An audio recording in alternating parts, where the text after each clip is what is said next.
series on Wednesday. We named it Engaging the Power of Dominion. Engaging the Power of Dominion. We did part 1. Now we are doing part 2. When we talk about dominion, we already defined it, but I have seen people who have joined us today for the first time, and I did say that dominion is a form of power or authority or control over something or someone. So when we say we have dominion, we are saying that we have power, we have authority to control.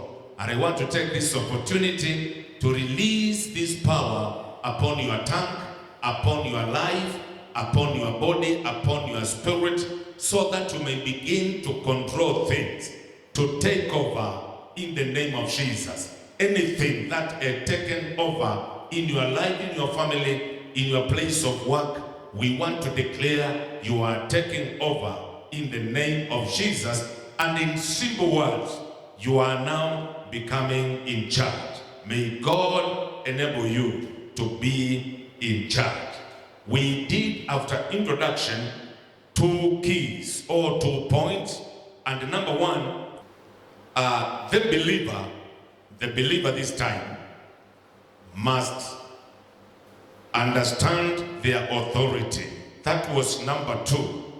Number 1 was dominion was commanded by God.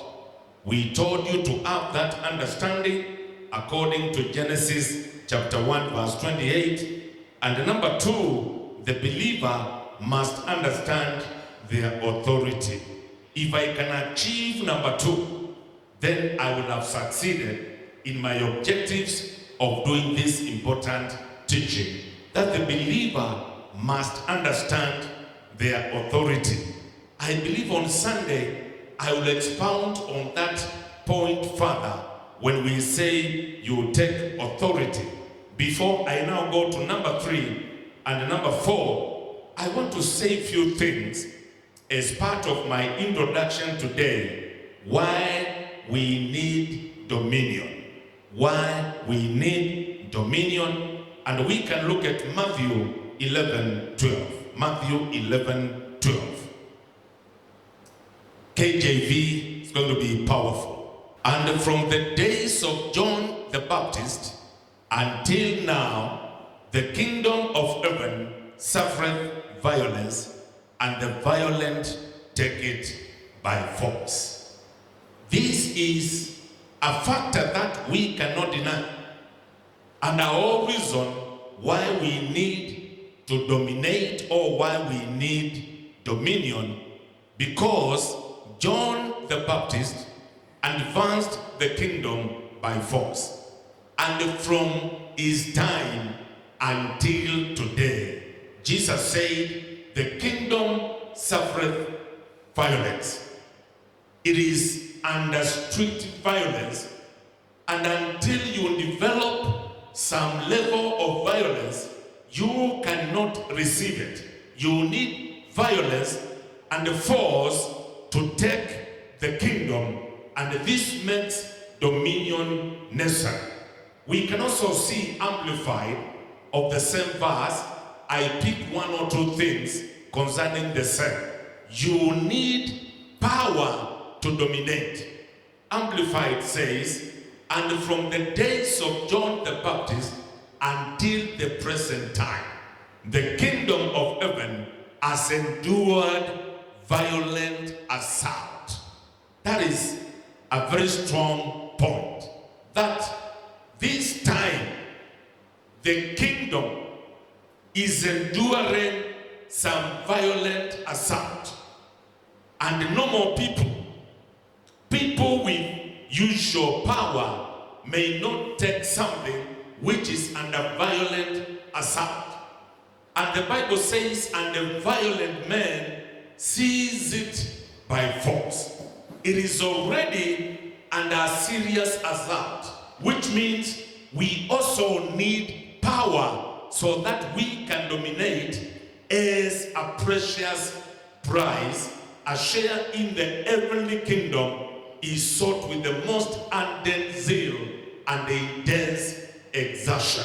We need to exert some power into the same so that we can receive. And to prove it, it costed John the Baptist his head while still advancing the kingdom. We need dominion, church, and if there was anything to pray for, it is dominion.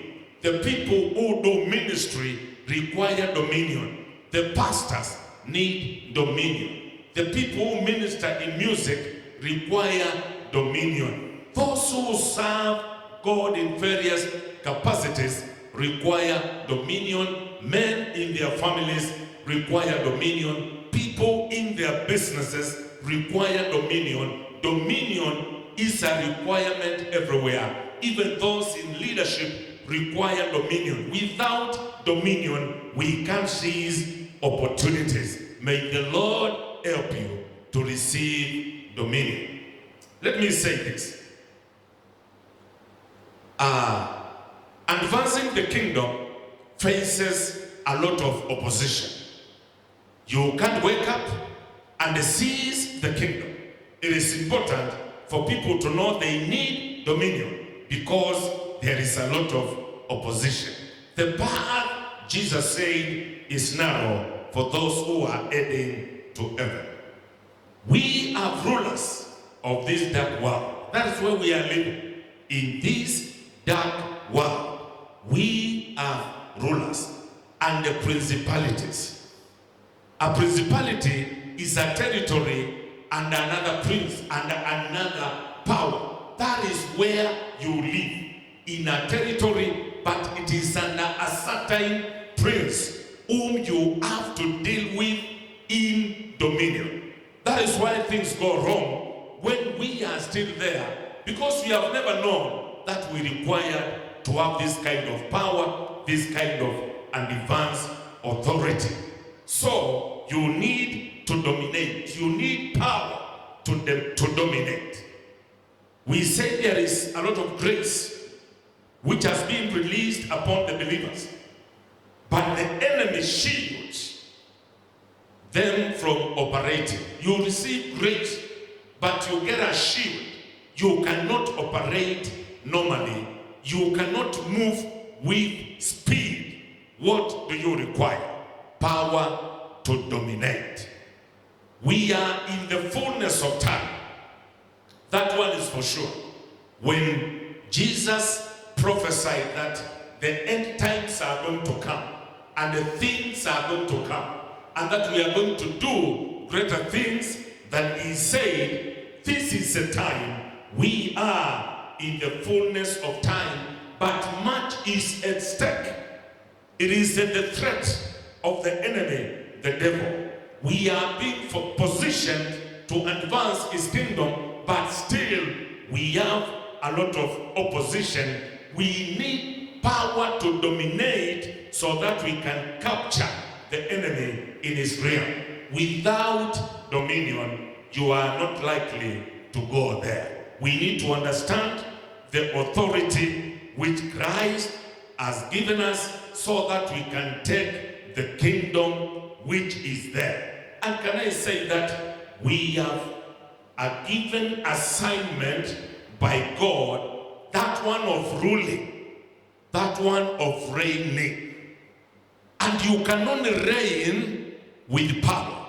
You can reign with dominion. You can reign with authority. I release you to go and reign. I release you to go and rule. Anything that has stood against you, we are releasing a special anointing over your life so that you can rule over it. Is it sickness? Are they enemies? Are they people fighting you? Whatever the power is, we are releasing a special anointing for you to go and rule. Because for sure, as I will say in a minute, you are representing God. And on Wednesday, I talked about being an ambassador representing God here on earth. And you are one of those people who can really do a lot. I can't complete that introduction without quoting Genesis 1:28, King James Version.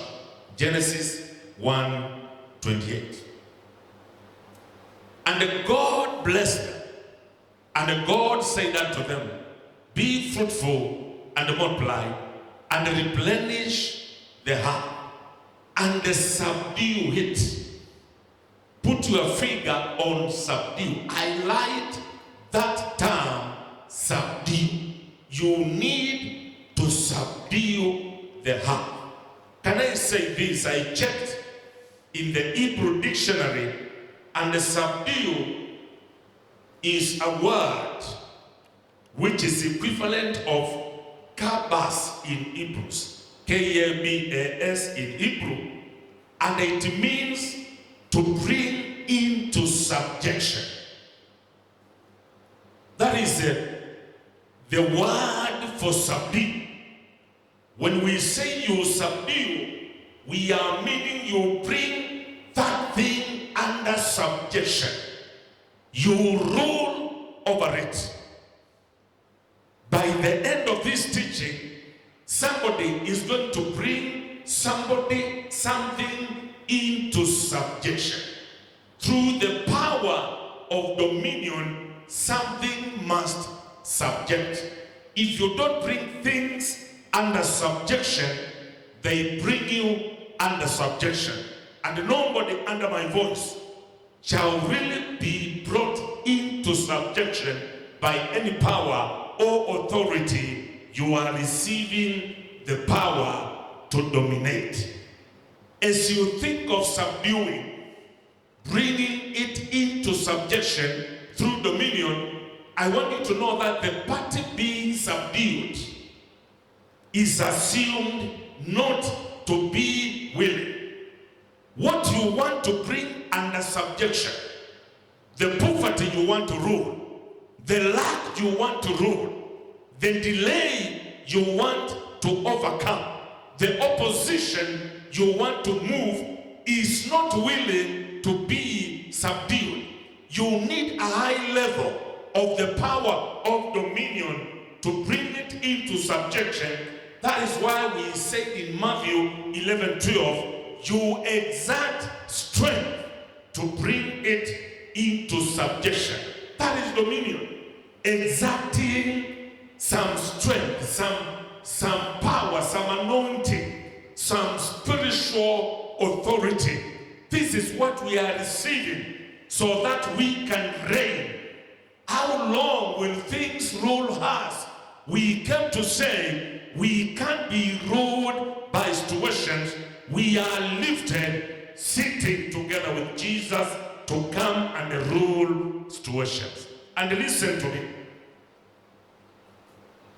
In the same verse,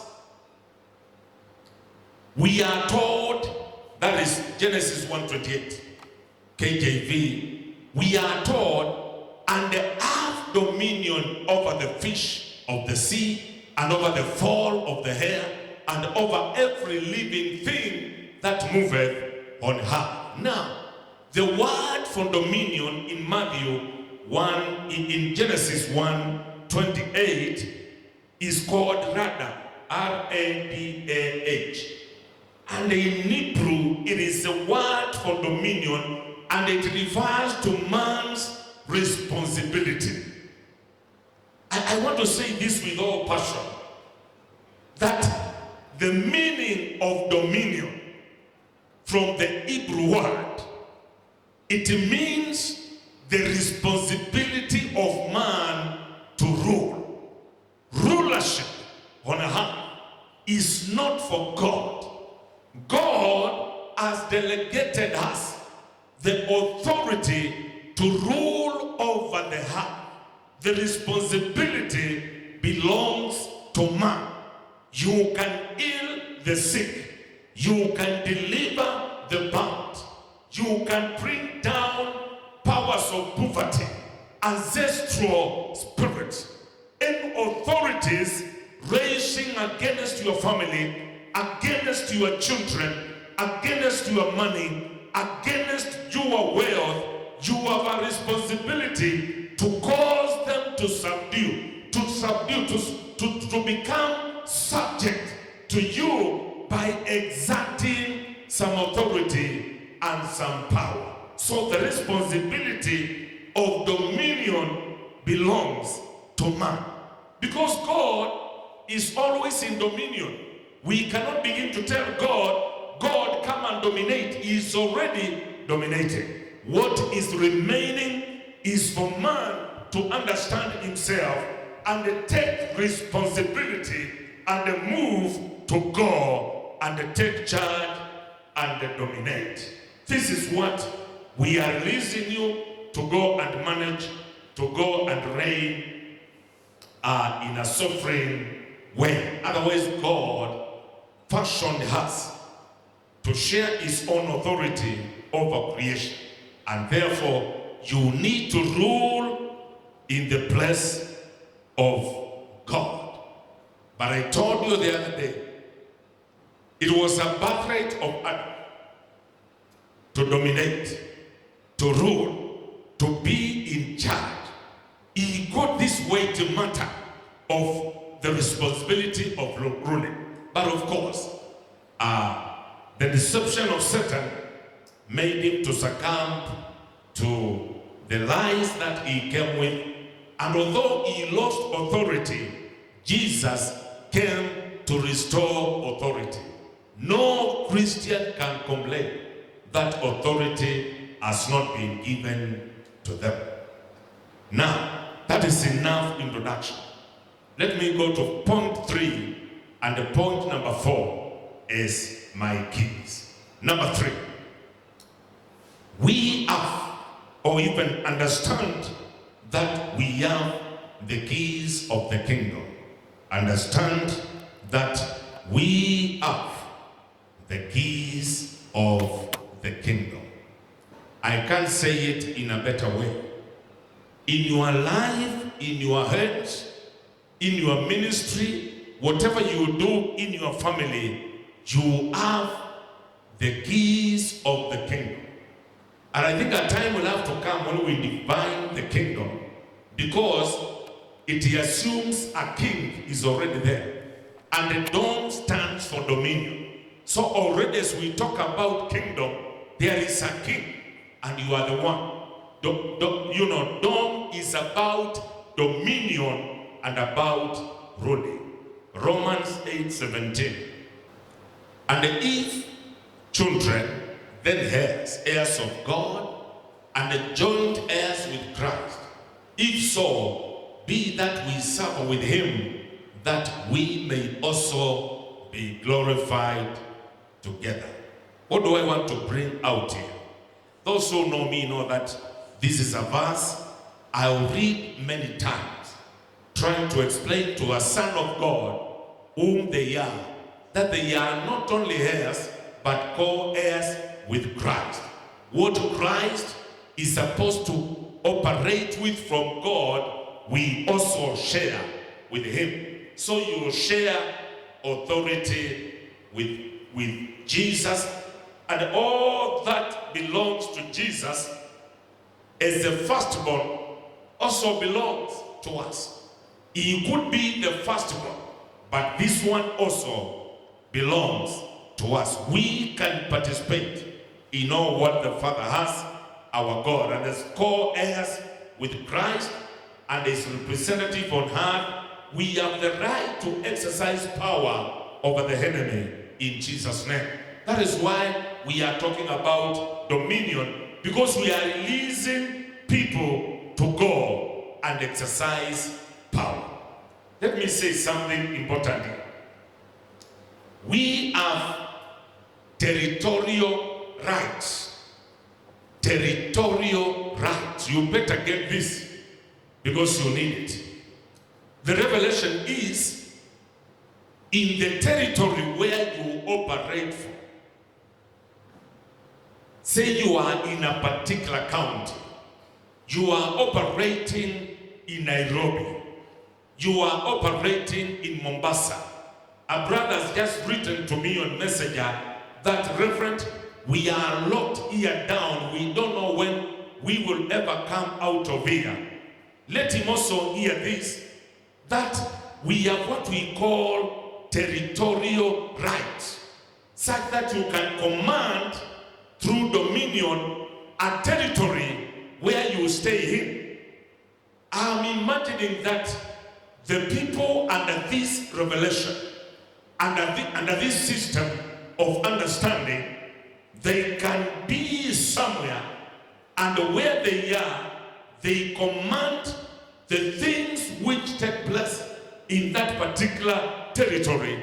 And if they are doing something like ministry, or they are doing business, they are in charge. They can control. I release the power of territorial rights upon your life in the name of Jesus. This also takes me to this legal power according to Romans 8:17. And I want you to know that this legal power involves a particular jurisdiction. And when we talk about jurisdiction, we are meaning operating in a particular area. You can choose an assignment as a believer and pursue that assignment with authority, with legal power. You administer justice without fear on that thing that you do. Let me tell you, when you understand this kind of authority, nobody can take that which belongs to you. I want to speak to somebody who is under threat. You are threatened that you are going to lose your right. You are going to lose your rightful position. I'm here to tell you, you are already positioned by God, and you need to take control, to put your foot down and be fully in charge and operate without fear, because God is on your side. Even fear of the killer diseases, you have authority, you have dominion. My aim today is to make you understand that you have dominion, and the power to dominate has been bestowed upon you. Why are you fearing the future? Why are you fearing that you are going to be broke? Why are you fearing that you shall not be able to operate? We have a mighty God who is able to take us to our new levels. Receive your level in Jesus' name. I make a statement here which is going to turn around your life. That we have authority throughout the earth because God partners with us. We have authority throughout the earth because God partners with us to stand against the works of evil. God partners with us. One thing I can be sure is that I am not alone. Even what I'm doing now, I am not alone. I'm with my heavenly Father, and He stands with me to stand against the works of evil and also spread the gospel of Christ. This is the assignment. I will say something more in the next few minutes before I close. Jesus revealed the extent of this authority, or our authority, when He told Apostle Peter a statement in Matthew 16, 18, and 19. This can't be complete without reading Matthew 16, 18, and 19. You can even give us Amplified. And I tell you, you are a pillar, that is rock Petros, a large piece of rock. And on this rock, now the other one is Petro, a huge rock like Gibraltar. I will build my church, and the gates of hate, which are the powers of the internal region, shall not overpower it. That is, all be strong to the detriment or hold out against it. Look at this. Peter answers Jesus in a particular way of a revelation. He identifies whom Jesus is. And Jesus tells him, you are Peter. In Greek, it is Petros. It is a large piece of rock. Just a piece of rock. But he again says, and on this rock, now in Greek Petra, a huge rock. And that rock now, Jesus was referring to himself. I will build my church. The church is built on the rock, Jesus. Amen. I had few people attacking the church, talking about the church in relation to pastors and the offerings and the tithes and what have you. I have had all the debate, moving around. And I want to tell people to be careful, because the church is built on the rock Jesus. You can't go there and remove it. You can't go there and fight it, because Jesus, one song says, is the rock of ages. We also read, he is the main cornerstone.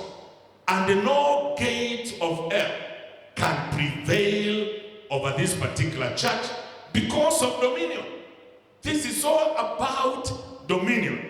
But in verse 19, look at what it says, because we are on the keys of the kingdom. I will give you the keys of the kingdom of heaven. That is one. The church, you have the keys of heaven, and whatever you bind here, you declare to be improper and unlawful on earth must be what is already bound in heaven, and whatever you lose, declare unlawful on earth must be what is already loosed in heaven. Ladies and gentlemen, this is the power we are talking about. The keys to loose and bind.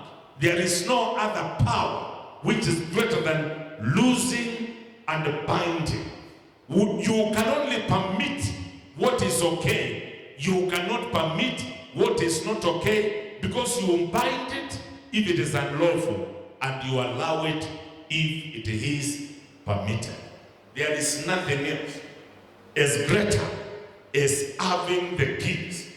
And I came to realize, those who fear the devil is not carrying the keys. He has no keys. Reason being, he was judged long time ago.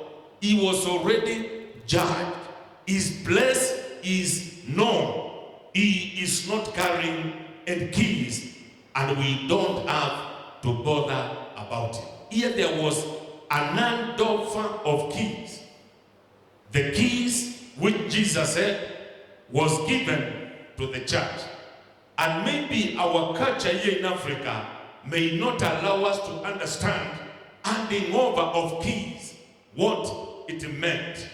I checked and I found that when you handed over keys to a person, it was a sign of promotion.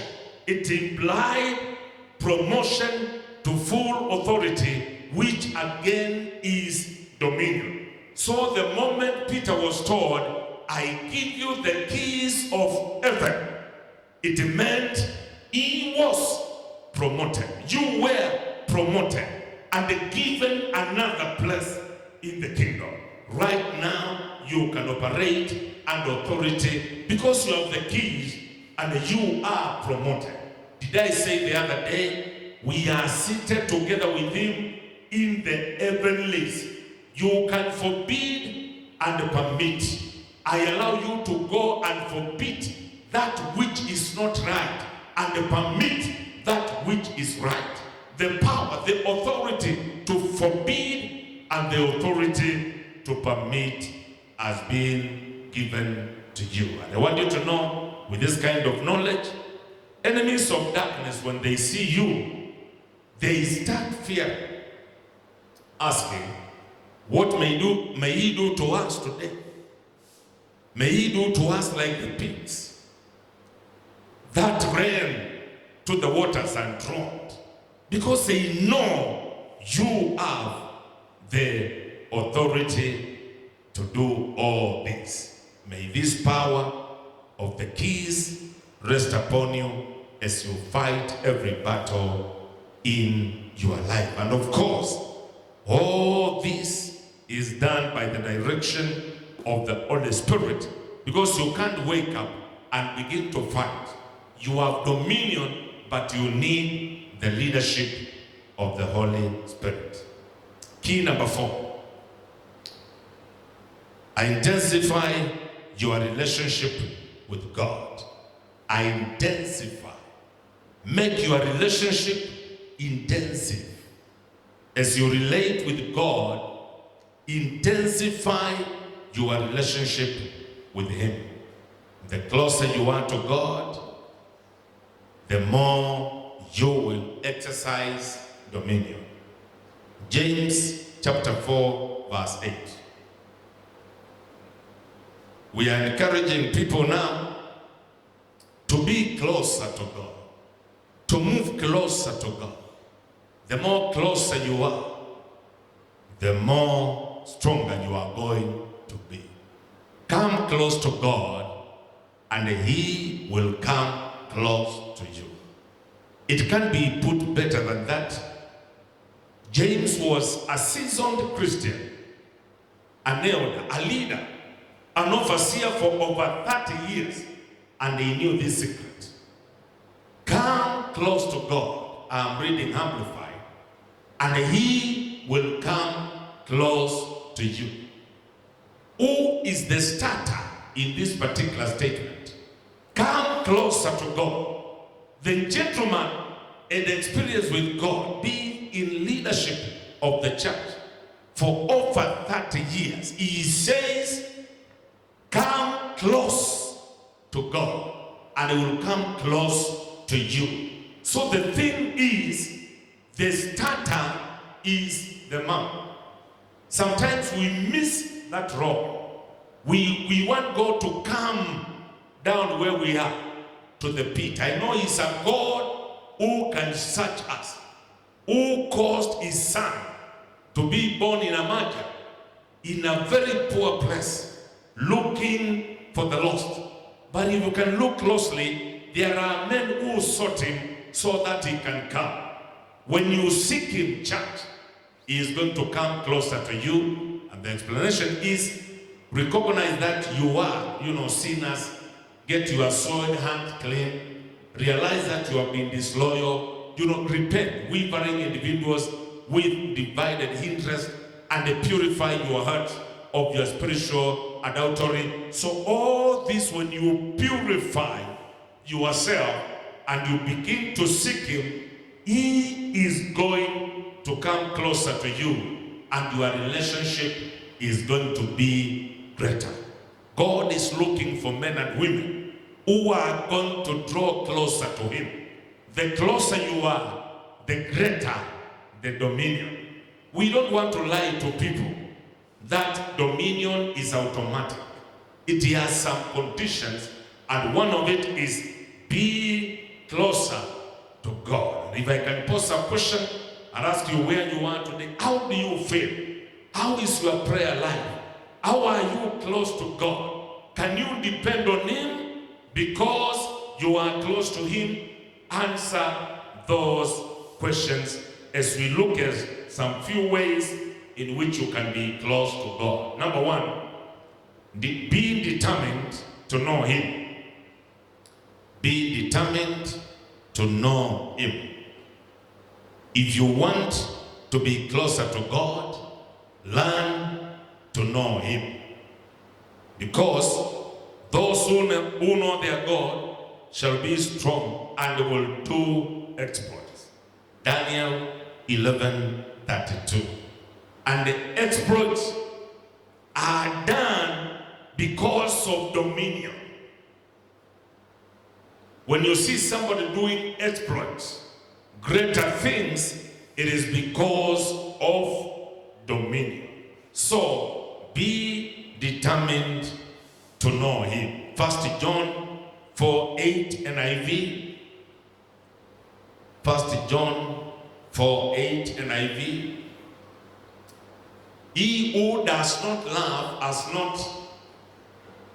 Whoever does not love does not know God, because God is love. Knowledge of God comes because of the love we have for him and for our fellow Christians. So, exercise love for God so that you may know him. Number 2, serve him. For you to be close to God, then learn to serve him. Matthew 6:24 NLT. Matthew 6:24 NLT.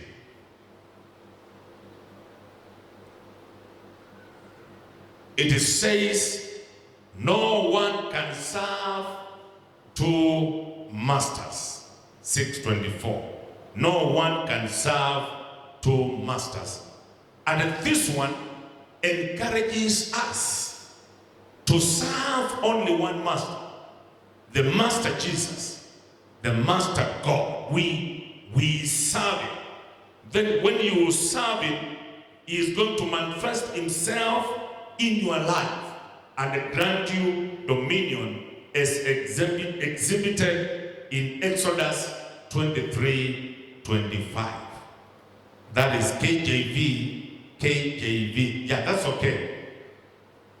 And ye shall serve the Lord your God, and he shall bless thy bread and thy water, and I will take sickness away from the midst of thee. 26.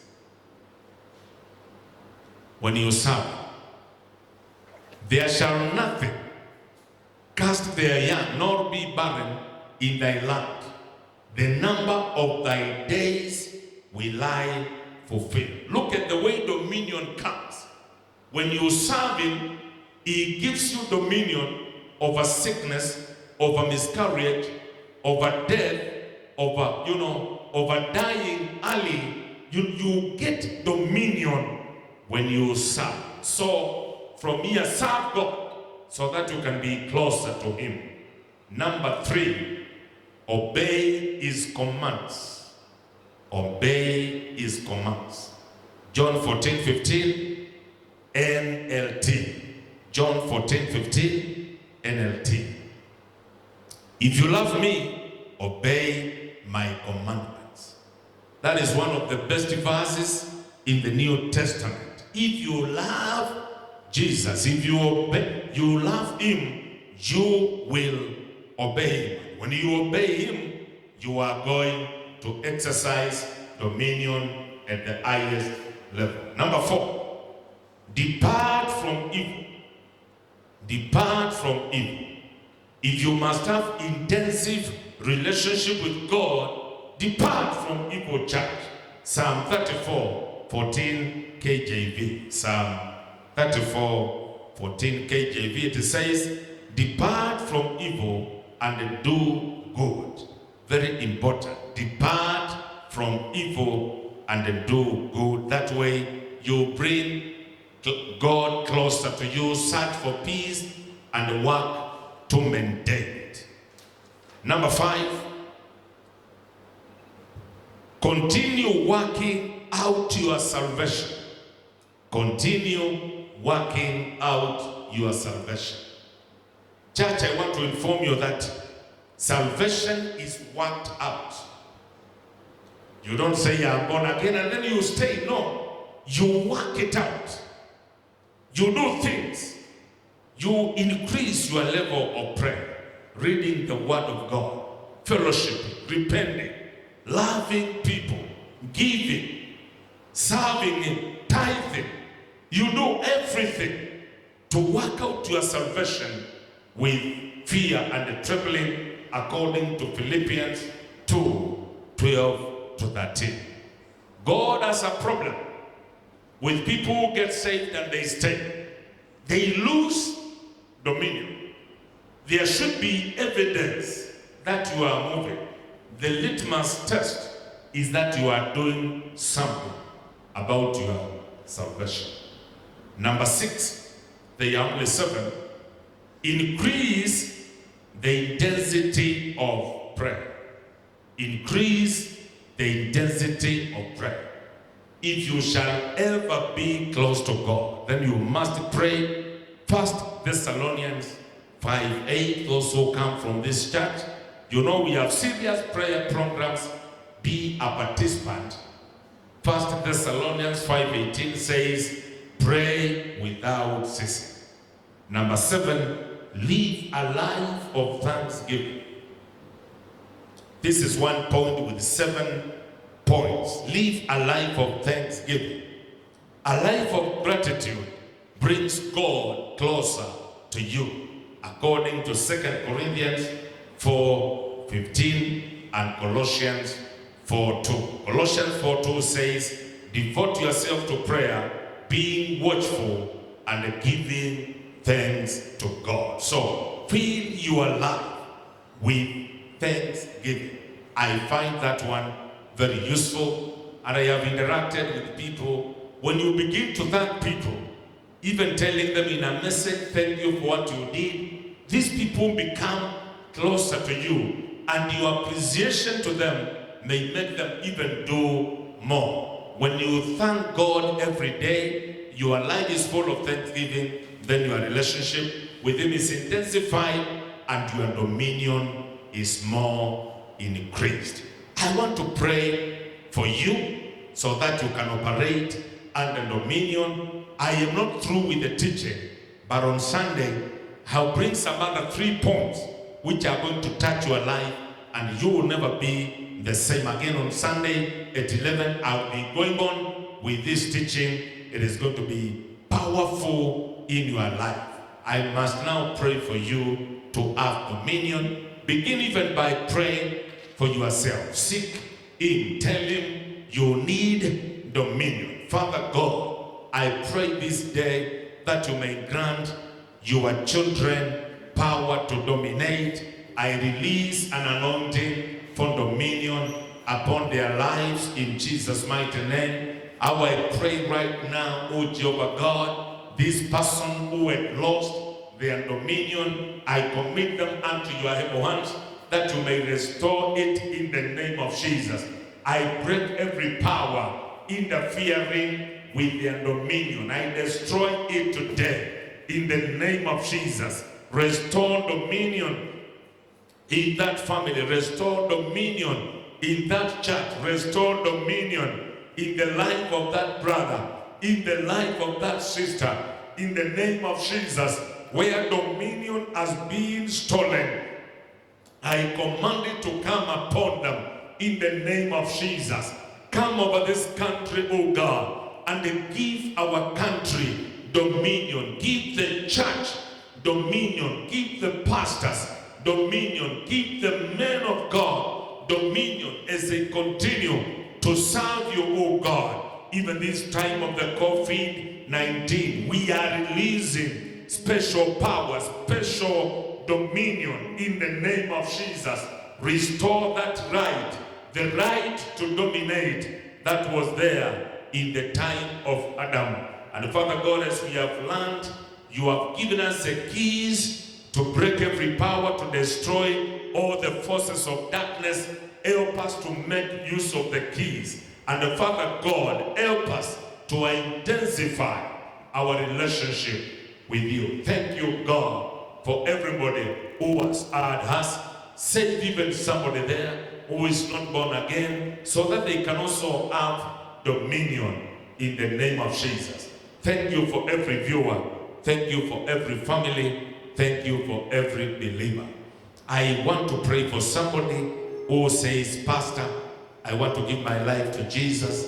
Pray this prayer after me. Say, Father God, I come to you. I repent my sins. Forgive me, O God. Wash me with the blood of Jesus. From today I become your child because you have saved me. In Jesus' name, amen. Amen. Let's